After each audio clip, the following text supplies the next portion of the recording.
Here she is. Welcome. Hi, everybody. Thanks, Yuli, for inviting me to SoPE. I just joined this community a couple weeks ago. It's fantastic. A great time every time I come here. So tonight, I'm just going to give you guys an overview of how 3D printing could potentially change medicine. So before I start, I want a show of hands and see how many people know about 3D printing. Raise your hand. Fantastic. And how many of you guys actually own a printer at home? Or thinking about buying one?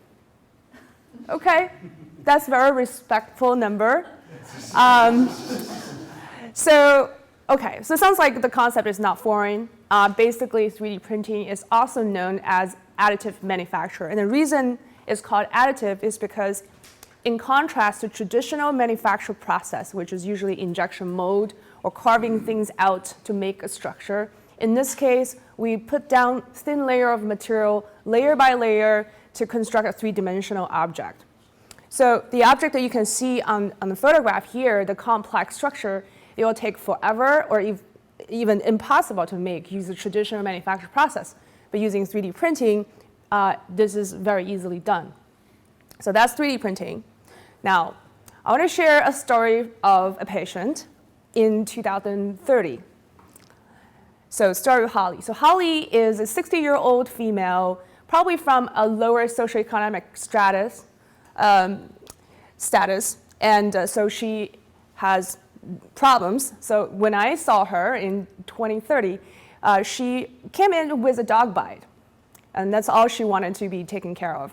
Obviously, for those of you who have clinical practice, you know your patient come in always with multiple other problems that they don't really know about or they don't care about. Things like she's not really compliant with multiple medications. She has arthritis because she's getting older. She has diabetes that's not well controlled. These are very common problems that we see in clinics all the time. And she does not really complain about that. She came in because of an acute problem like a dog bite. So with 3D printing, I can do these things for her. First, for her wound, I can prescribe her a skin repair treatment at local Walgreens. So after cleaning her wound, I just send her to Walgreens where there is a bioprinting machine. She can put her wound next to the machine, layering down the matrix of the cells and put stem cells on it and help her to recover the wound as fast as she can. And then for poor medication compliance, this is very common to patients these days because for elderly patients, they usually take 10, 20 pills.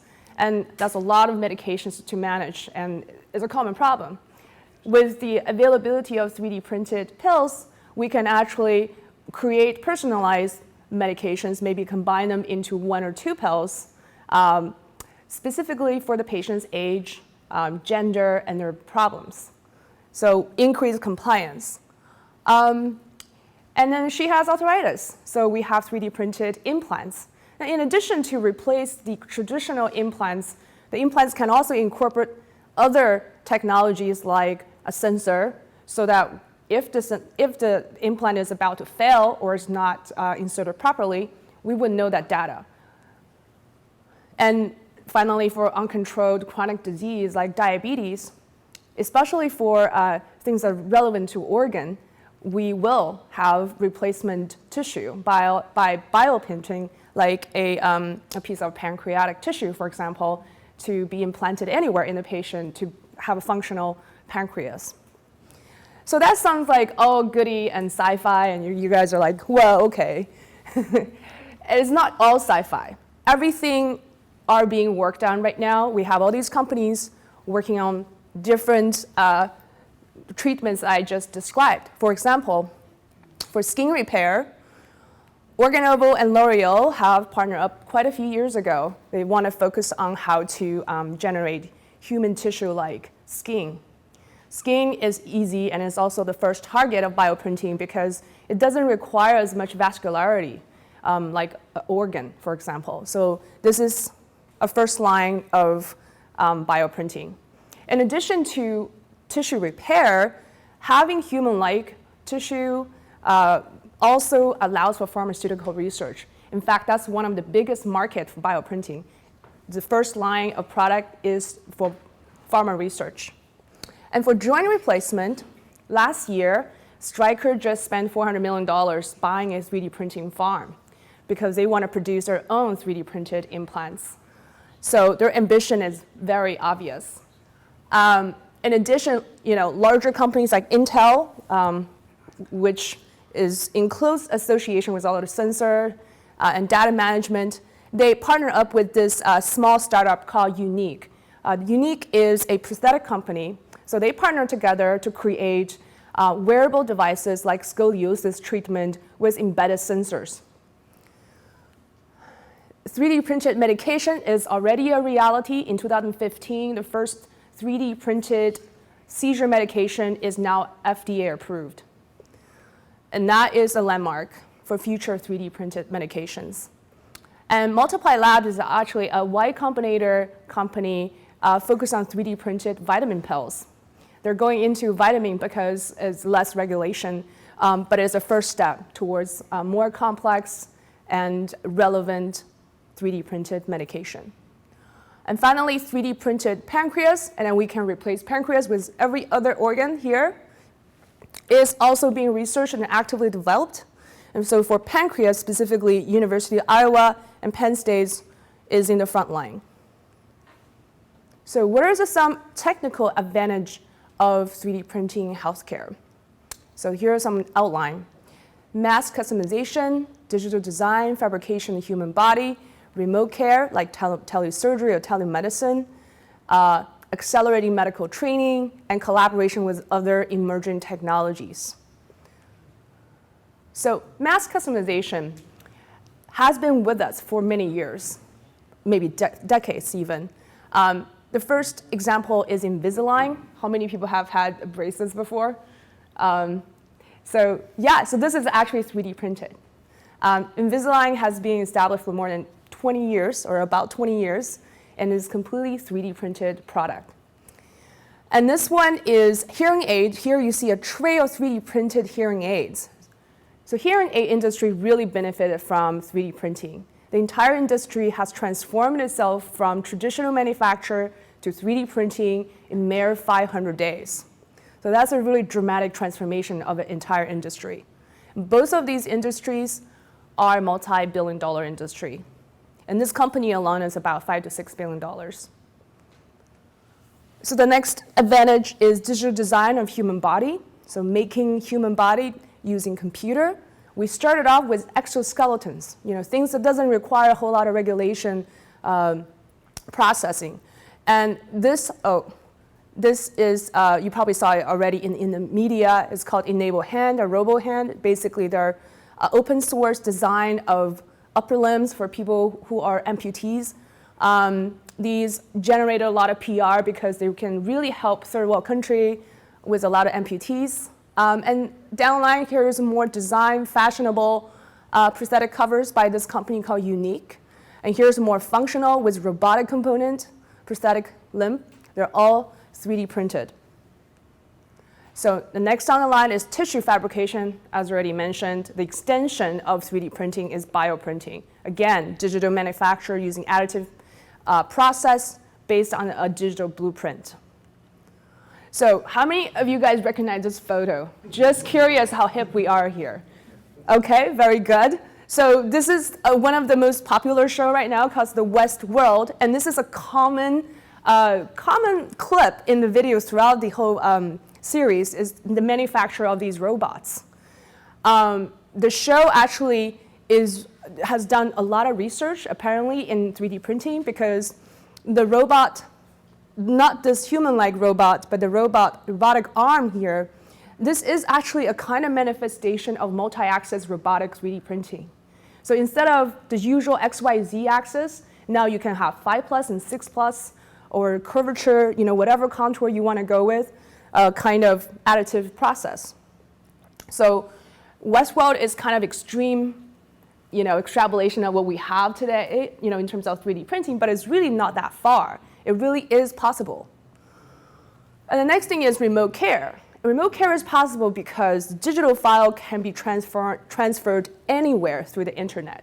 The invention of computer science with subsequent availability of internet made transferring these digital devices or even patient-relevant implants across the world, or maybe even across space, is now possible. And accelerate medical training. As we know, we're facing shortage of medical personnel because of a growing aging population. So how do we accelerate training surgeons to do certain procedures or concepts? You know, a lot of medical schools nowadays use block-like cadaver, not real cadaver, to train on. I am not sure that is as effective. So using 3D printed, simulation models, and even a subsequent extension of that is VR simulation to simulate a surgical or clinical environment. The combination of two can be a very powerful training tool to accelerate training. And even after medical school and residency, say you're a practicing surgeon, we're facing a very complex and rare disease, and the stake is high. In this case, it is very much worthwhile to create a simulation model to practice beforehand, have a strategy, and then go in. And this has been done quite often these days.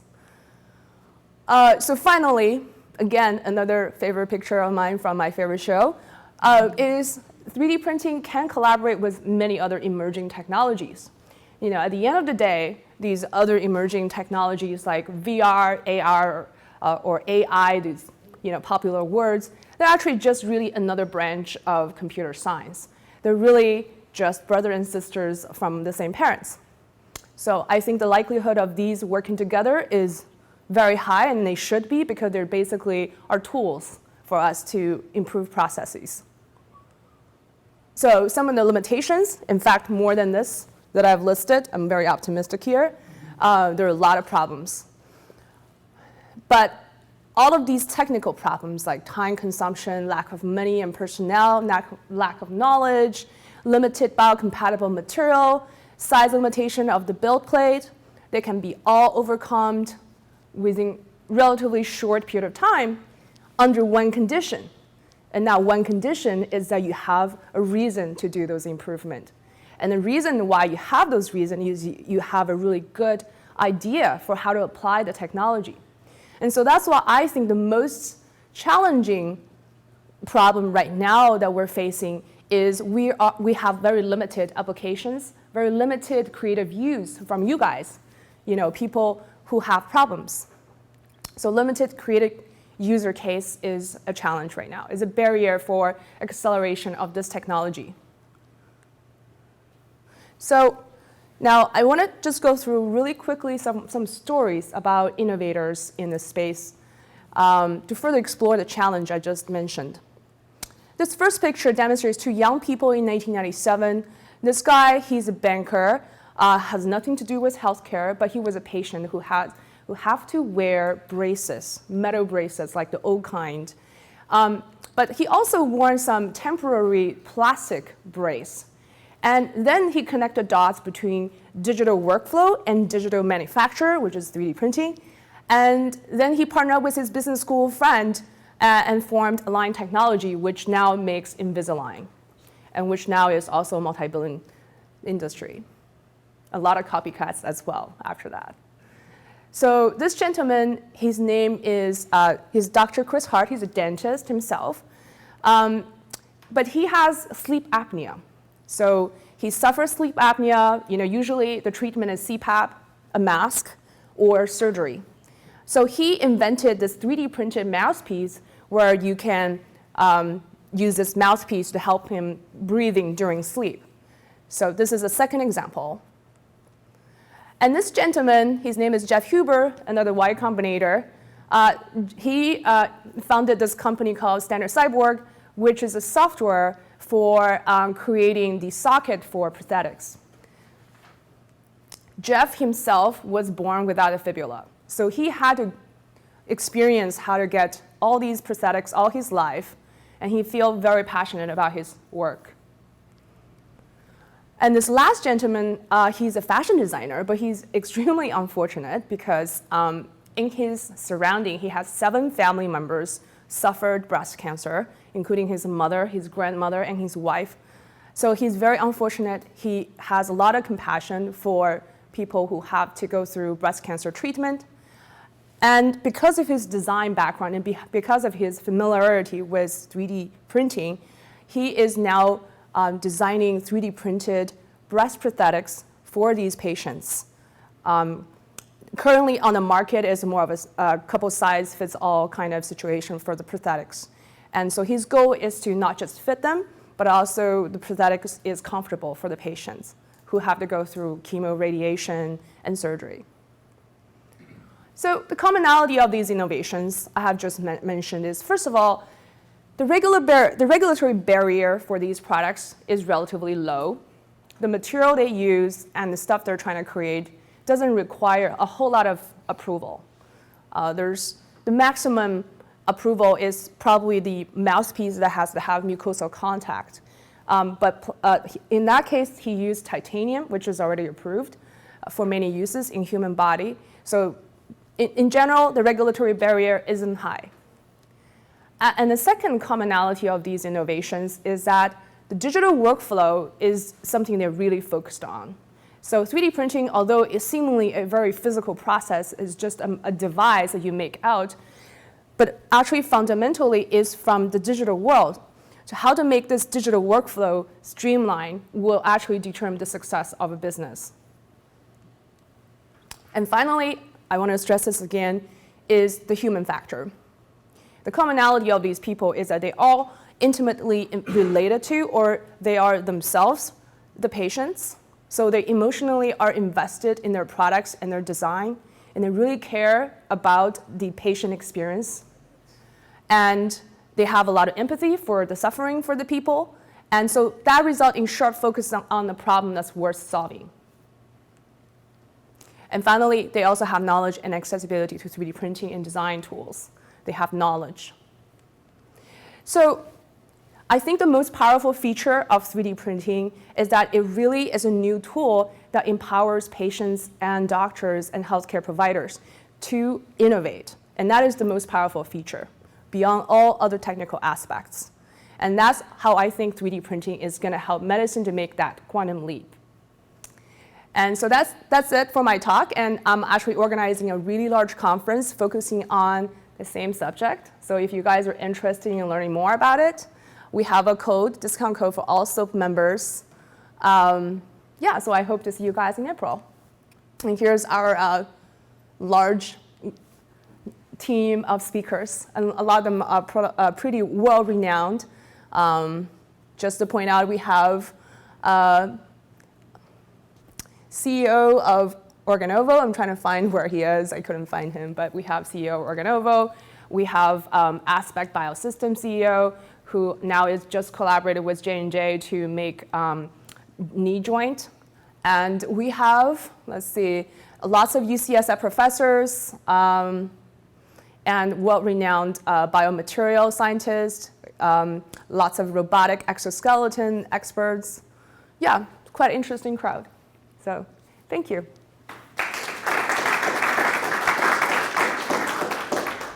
Okay. Questions? Okay.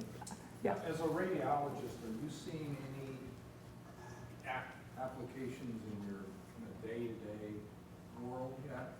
Absolutely. Within the field of radiology? Oh, absolutely. I mean, the first time I saw a 3D printed product is in RSNA, which is Radiological Society of North America. And I think radiologists in general are probably the most enthusiastic people because we interact with 2D and 3-dimensional pictures all the time. And the fact that you can transfer something digital into something object, that transformation is pretty impressive to us.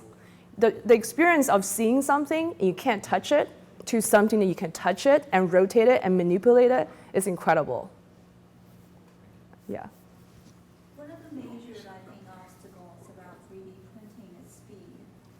And in comparing to large volume mass production, let's say 100,000 units, is there any advancement today that can perhaps closing that gap between current mass production versus 3D printing? Yes. So yes, the general goal for 3D printers and the industrial side, their goal is to transform something from an art form, a one-on kind of product, to mass production. And we've seen some examples of mass production from the hearing aid and Invisalign, but they're still small. So one of the things that people are improving right now is metal implants. They really think that the metal industry really believe they can move into production much sooner than many other material.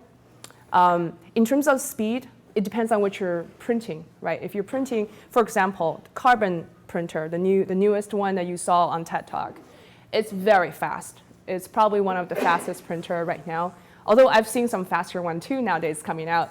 But their build plate is small, so that limits what you can print. You know, if the build plate is this big, then that limits you to print maybe a small component of a medical device. You know, maybe you can print a couple hundreds of them, and that has very high value, then maybe it's worth it. So it's not perfect right now. It's being improved. Yes? I simply wanted to make the comment. 3D printing is something that's on my to-do list of hobbies to pick up. There's nothing to do with healthcare, actually. And I wanted to applaud your efforts because I truly believe that such revolutionary technology has the biggest impact to be made in healthcare, yet we use it so vastly, like to make cool t-shirts inexpensively or this or that. So thank you for organizing. I think thank you. I've heard of other conferences where you can go in the corner and listen to some speakers, but I've never heard of a conferences specifically 3D healthcare oriented. Yeah, I'm really happy that you brought that up because I didn't really present you the boring economics of things. But the truth is, all the 3D printing companies, the ones that really scaled and made money is from the healthcare vertical. We haven't seen any real 3D printing technology-based companies that solely just 3D printing has scaled up, like the hearing aid, or maybe the best example is Invisalign, really scaled up from a startup all the way to billion-dollar company. So just so you know, 15% of the total 3D printing market is healthcare right now. So it's not insignificant. The question is, what is making the revenues? And based on my own personal research, is a lot of these companies, their year-to-year revenues really from the healthcare vertical, more so than other verticals like aerospace or automobile. Yeah, it's worth investing in. Yes? Yeah. What are the major challenges in tissue engineering for many decades of solid, complex organs like kidney and liver to provide vascularity for lap growth? Has there been any advancements to your knowledge? Yeah, I think so. This is not my field of expertise, but I do follow the news kind of on the side. I guess China is working something on vascularity. They published something recently. People are definitely working on vascularity for sure. But I can send you an article that I saw recently. Yeah. Yeah. Last question. Well, just out of curiosity, because you showed something on 3D pills, Mm-hmm. what situation would people want to print a 3D pill versus going to? Yeah, so I take a lot of vitamin pills because every time I always feel like I'm not taking care of my joints or I'm not having my women multivitamins. And I ended up having to have like 5 different pills that are giant. I mean, I don't even know what those pills are actually useful because they're all made, first of all, one size fits all. Their absorption is not really catered to your gender, size, weight, or other biometrics at all. The release profile is also, the shape matters, the amount matters. Right now, all the pills are one size fit all. But if you have a perfect vitamin pills, for example, that made just for me and my need, and I just have to take one pill and I know that's for me, I think the compliance rate for that will be a lot higher. And that now applies to people who have multiple medical conditions like diabetes, hypertension, some kind of inflammatory disease or gastric problems. Combine that into one pill, your excuse on not taking that medication is not lower. Would it be more costly? Right now, there is none. So yes, to answer your question, yes, it is more costly right now because what I know about this Multiply Labs, the vitamin, by the way, you guys can buy it online right now. I'm not selling them. I'm not in any relationship with them at all. But I heard it's about $50 per month on a monthly subscription basis. That's pretty expensive for a vitamin pill. And so, yeah, it is definitely more expensive. I was just gonna say, I'm sorry, there is another company of Reddit we'll work about, so 23andMe is using technology. So there's a spin-off from that company that's licensing the technology precisely to what you said.